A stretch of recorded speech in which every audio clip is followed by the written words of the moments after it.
supaya semua yang ada di sini dalam keadaan sehat semua. Nah, coba dibentuk kelompoknya langsung ya. Langsung aja bentuk kelompok dulu.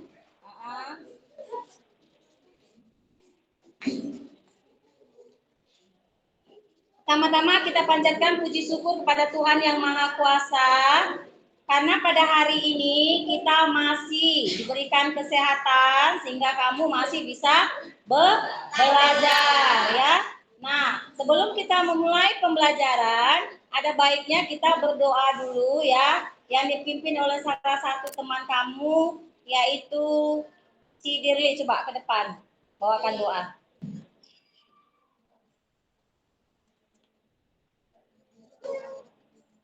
Sebelum belajar mari kita berdoa menurut agama kita. Doa dimulai.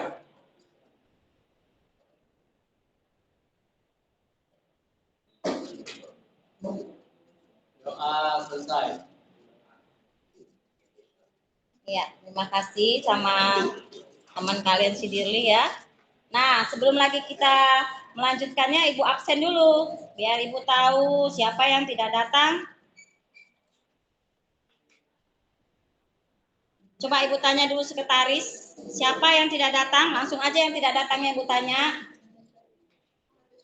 Dea, Bu. Dea apa itu? Absen apa izin sakit? Absen. Terus? Amanda Saputri absen. Amanda Saputri. Baru? Junita absen.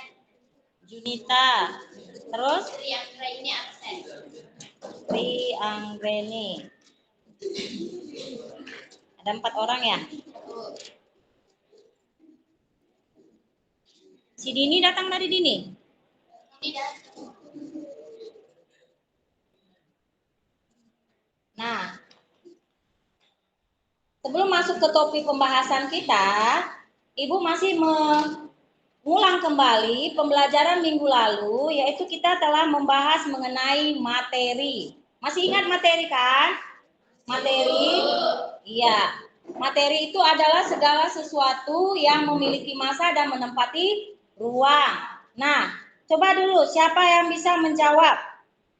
Apa klasifikasi dari materi? Coba tunjuk tangan dari kelompok mana?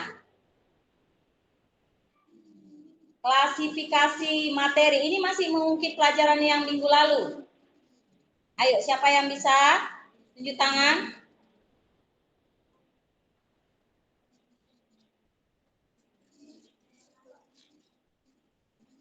Iya, coba Kelly.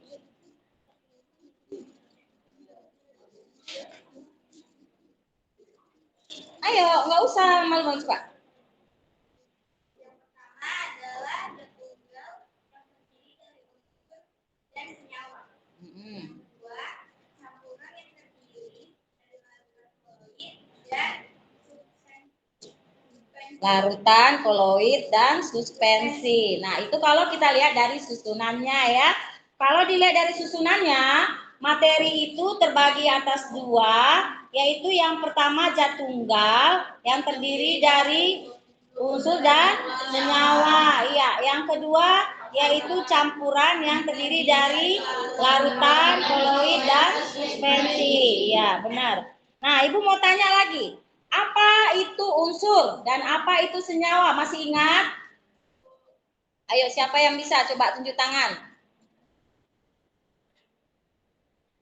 Apa itu unsur? Apa itu senyawa?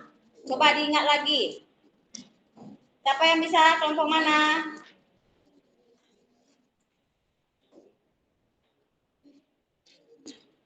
Ayo. Ya, Aliza. unsur adalah zat tunggal yang tidak dapat diuraikan lagi menjadi zat yang lebih sederhana dengan proses kimia biasa. Senyawa adalah terdiri dari 2 atau lebih. Iya, benar. Nah, unsur adalah zat tunggal yang tidak dapat dipisahkan lagi. Kalau dibilang tidak dapat dipisahkan lagi, berarti dia berdiri sendiri. Ya, sama seperti kita. Ya, kita kan nggak bisa lagi dipisahkan. Nggak mungkin kita dipenggal-penggal kan. Nah, jadi kalau unsur itu tidak bisa lagi dipisah-pisahkan. Tetapi kalau senyawa itu merupakan gabungan antara dua atau lebih dari unsur. Sama juga dengan atom, ya. Atom juga seperti itu. Siapa yang tahu atom? Atom dan molekul. Atom adalah partikel yang tidak dapat dibagi lagi, sedangkan molekul adalah hasil gabungan dari atom-atom. Iya, benar ya. Sama dengan pengertian tadi unsur, bahwa atom itu juga merupakan partikel yang tidak dapat dibagi lagi, ya, karena dia berdiri sendiri. Sedangkan molekul merupakan penggabungan dari atom. Nah, Ibu kembali lagi mengingatkan kalian tentang proyek tentang kewirausahaan yang minggu lalu. Pernah kan kalian proyek kewirausahaan kan? Yaitu kalian berkunjung ke pabrik tempe. Nah, coba diingat lagi.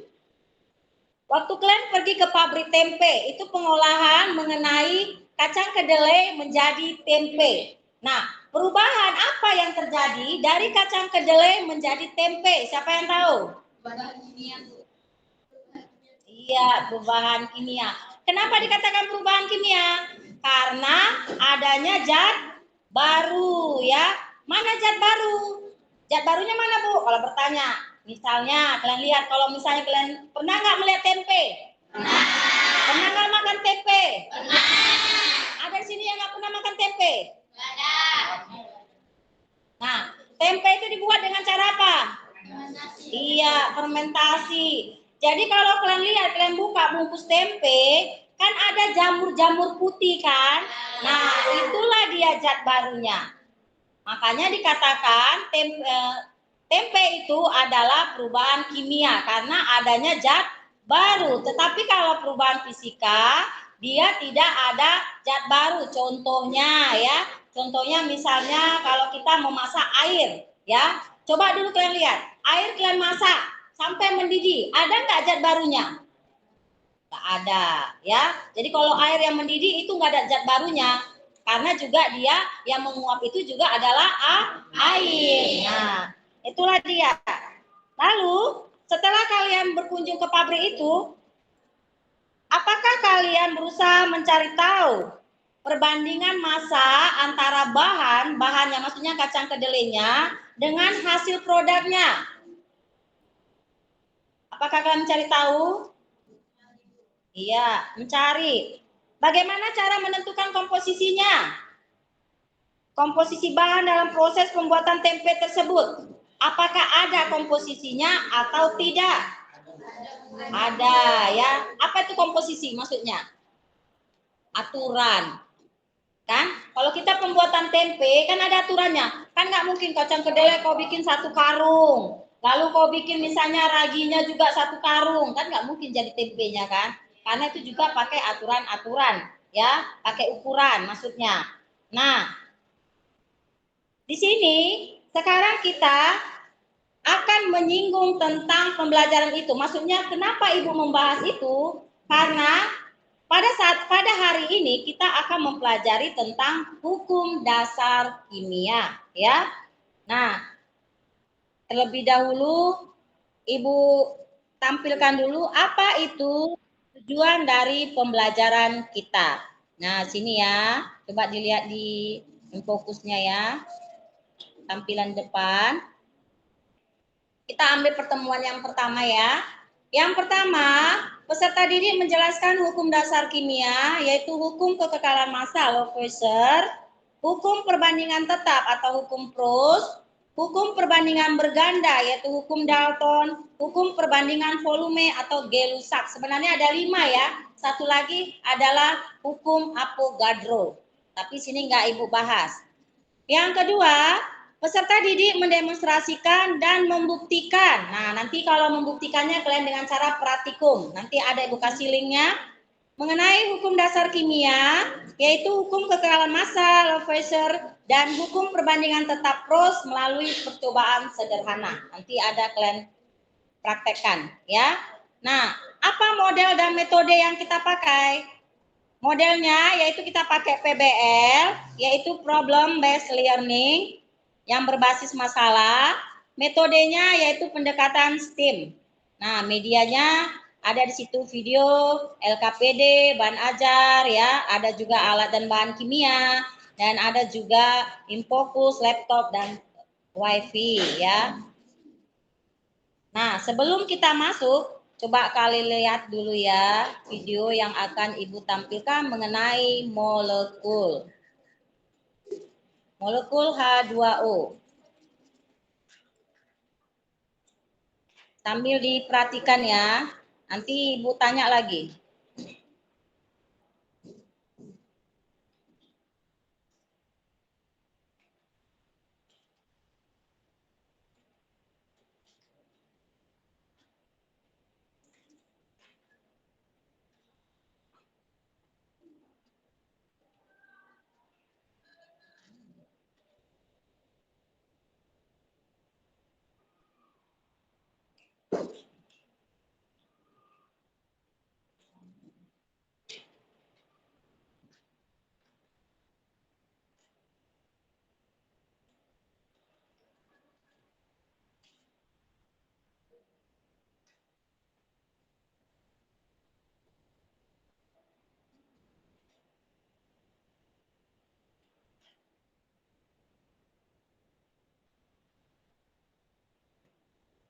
Tunggu ya, sebentar ya, Nak.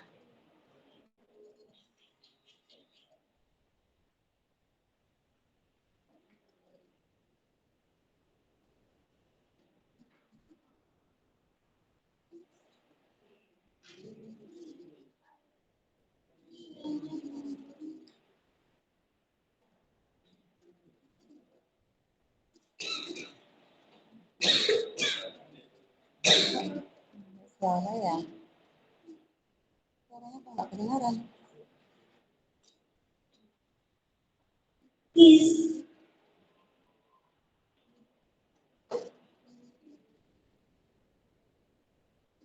Bisa kah?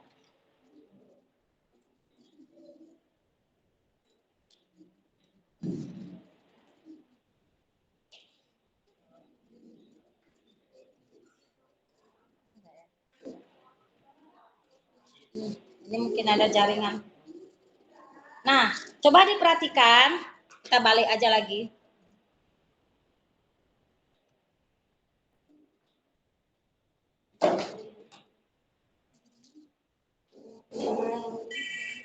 Ini masih mengungkit-ungkit yang lama.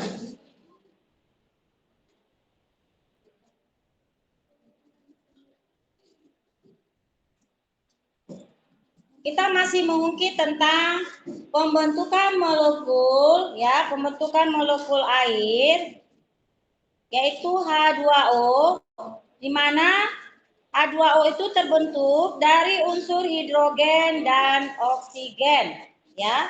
Di situ coba diperhatiin ya. Di situ ada pembentukan H2O itu terdiri dari dua atom hidrogen dan satu atom oksigen. Lalu bagaimana jika molekul air yang akan dibentuk lebih dari satu? Ya, tadi itu kan kalau kita yang Ibu tanya kan, kalau satu molekul air, satu H2O itu tersusun dari dua atom hidrogen dan satu atom oksigen. Nah, bagaimana kalau misalnya dia terdiri dari dua molekul air? Siapa yang tahu?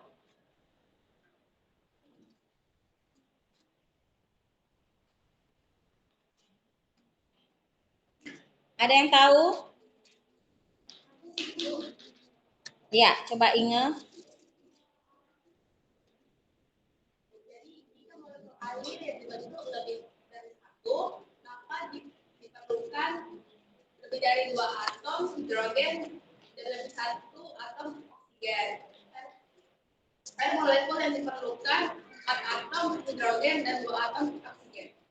Iya, benar. Nah, bagaimana bagaimana dengan komposisi masanya dan perbandingan jumlah atomnya? Ayo, siapa yang tahu? Komposisi massa, sambil diskusikan dengan teman satu kelompoknya.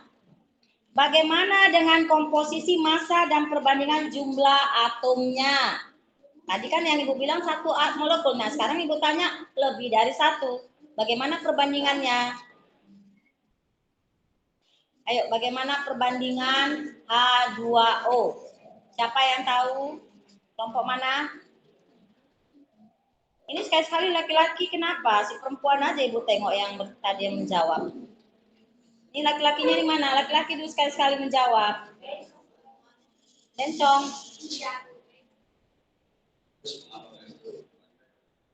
Ayo, siapa yang bisa?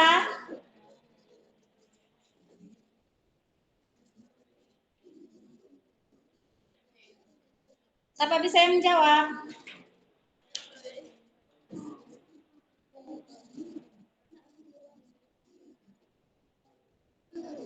Coba Feby. Bagaimana komposisi massa dan perbandingan jumlah atomnya?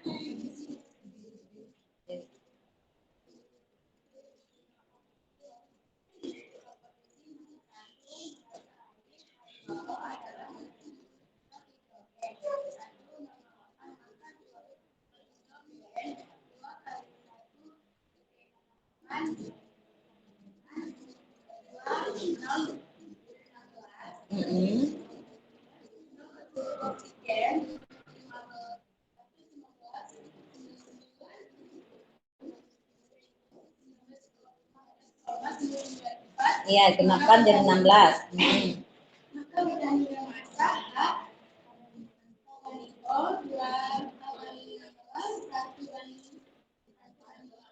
Ya. Perbandingan jumlah atomnya adalah H banding O sama dengan 2 banding 1. Iya, benar ya. Kalau dilihat dari jumlah atomnya ya, karena tadi 2 atom hidrogen berarti 1 atom oksigen 2 banding 1.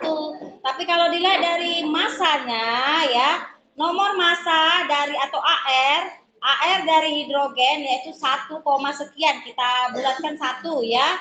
Sedangkan oksigen itu 15, sekian ya. Kita genapkan dia jadi 16. Jadi 1 karena H2O ada 2, berarti 2 kali 1, 2 banding 16. Kalau kita kecilkan berarti 1 banding 8. Nah, itulah perbandingan massanya.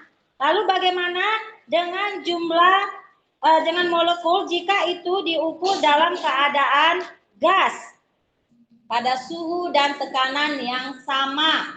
Ayo, siapa yang bisa? Ya, tulis.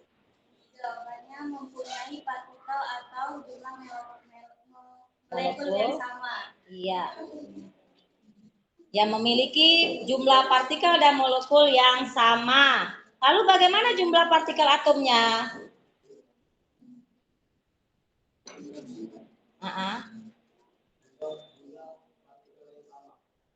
Jumlah partikelnya sama. Nah, dari situlah baru kita akan membahas mengenai hukum dasar kimia. Tadi kan Ibu singgung kan, apa sekarang materi kita, yaitu mengenai hukum dasar kimia. Apa itu Bu hukum dasar kimia?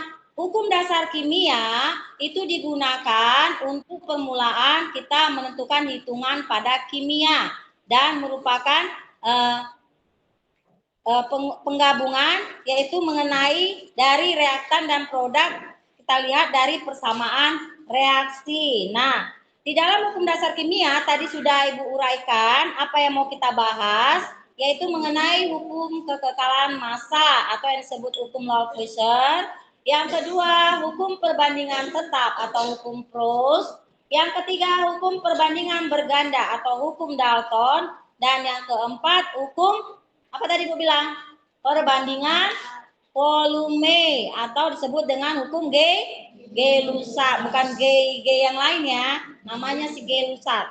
Nah, di sini nanti kalian akan melakukan percobaan, tetapi sebelumnya ya Ibu mau mengambil 2 percobaan itu, yaitu mengenai hukum kekekalan massa, yaitu hukum Lavoisier dan hukum Proust. Kalian lihat dulu mengenai materinya, baru nanti kita masuk ke LKPD ya, percobaan.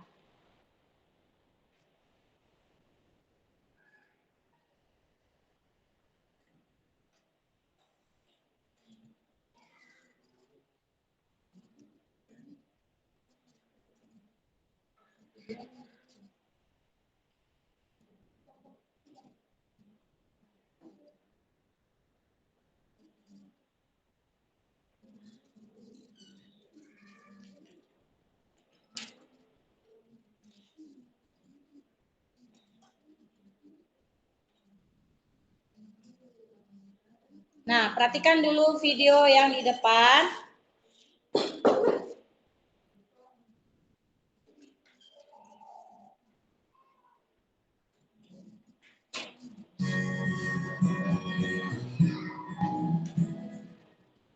Sejak metode ilmiah diterapkan dalam ilmu kimia, ditemukan berbagai hukum yang menjadi dasar perkembangan ilmu kimia. Beberapa hukum dasar tersebut diantaranya adalah hukum kekekalan massa atau Lavoisier, hukum perbandingan tetap atau Gauss, hukum perbandingan berganda atau Dalton, hukum Lorentz, dan hukum Avogadro. Nah, pada video kali ini kita akan membahas hukum kekekalan massa atau hukum Lavoisier.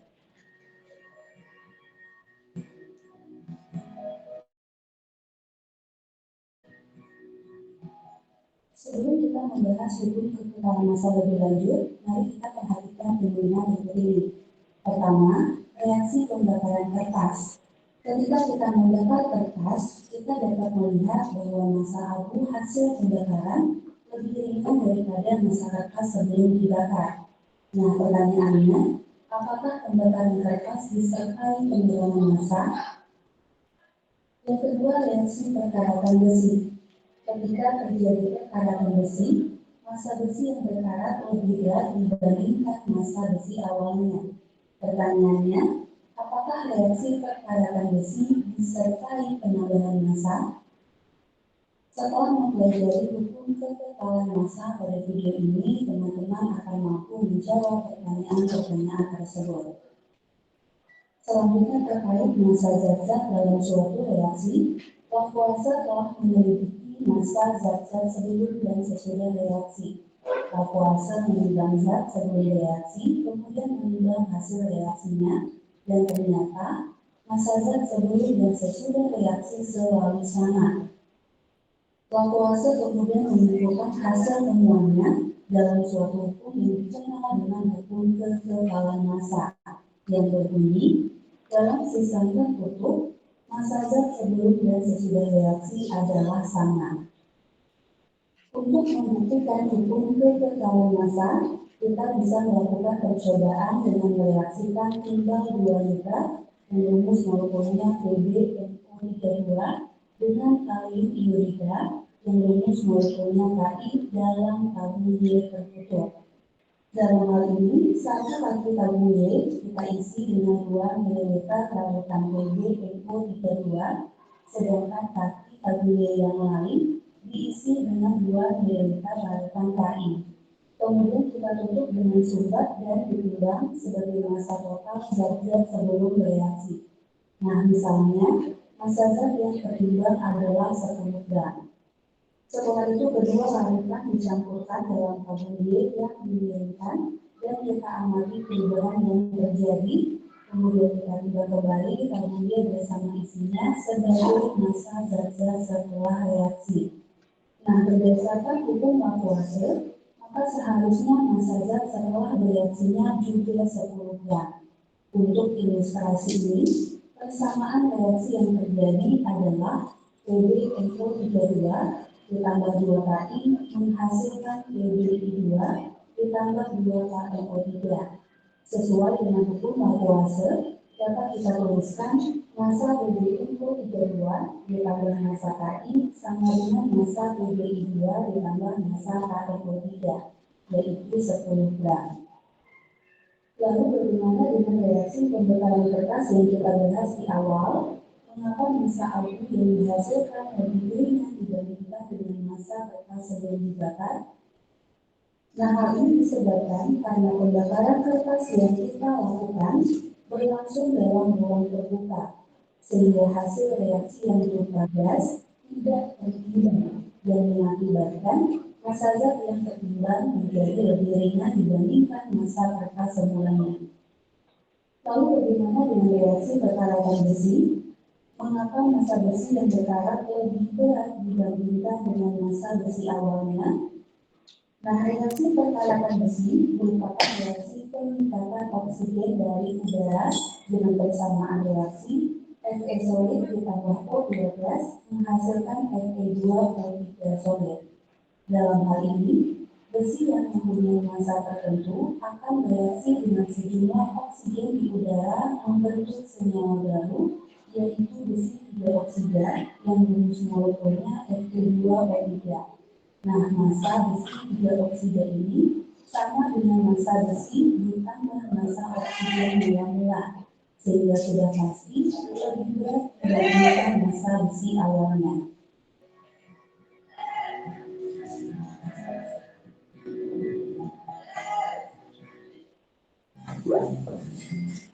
Nah, tadi sudah kalian tonton kan mengenai materi mengenai hukum kekekalan massa. Nanti diputar lagi mengenai hukum Paus ya. Nah, hukum kekekalan massa dia mengemukakan bahwa massa sebelum dan sesudah reaksi adalah sama. Jadi kan sudah dilihat kan percobaannya kan? Nah, sekarang di depan kalian Ibu sudah tadi mengasih LKPD, lembar kerja yang akan kalian praktekkan ya. Dan juga ada di situ alat dan bahan yang mau kalian cobakan. Nanti Ibu akan memutarkan video link percobaannya, kamu kerjakan ya dengan cara kelompok, lalu isi lembar kerja yang Ibu kasih tadi. Ada di situ ya. Isi, kamu jawab secara berdiskusi dengan temanmu.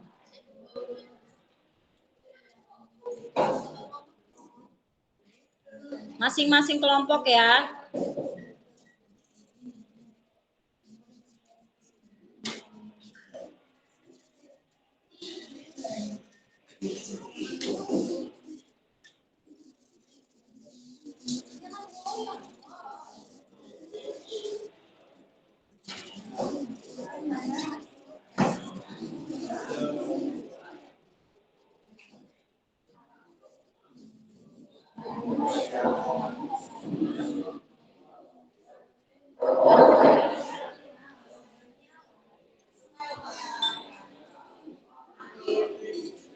Udah perhatikan?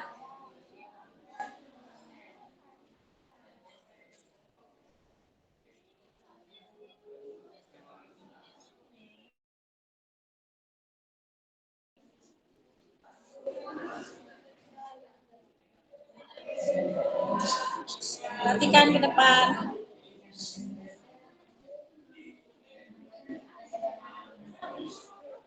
Dengar nggak? Nggak dengar, kita ulang ya, kita ulang.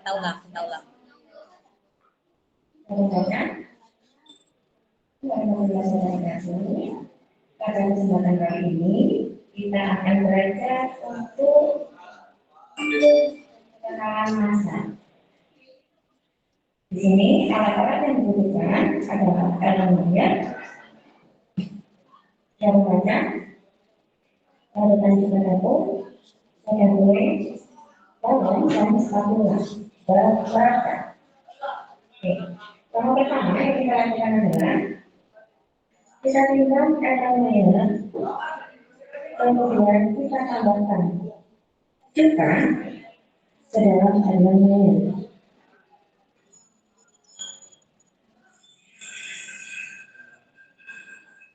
Diperhatikan ya, biar bisa dipraktekkan. Kebetulan massa cuka dan termometernya yaitu 263,81. Nah, berikutnya adalah kolom.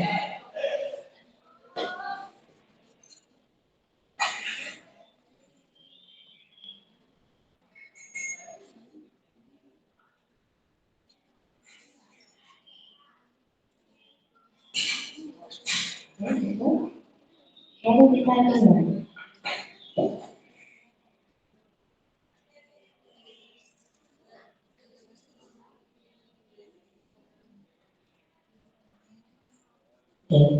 Bukan itu yang dicatat, nanti hasil kalian yang dicatat. Nah, kalian timbang nanti balonnya campur apa tadi? Kita Apa soda pudernya? Soda kue. Saudara, sebelum kita mereaksikan, kita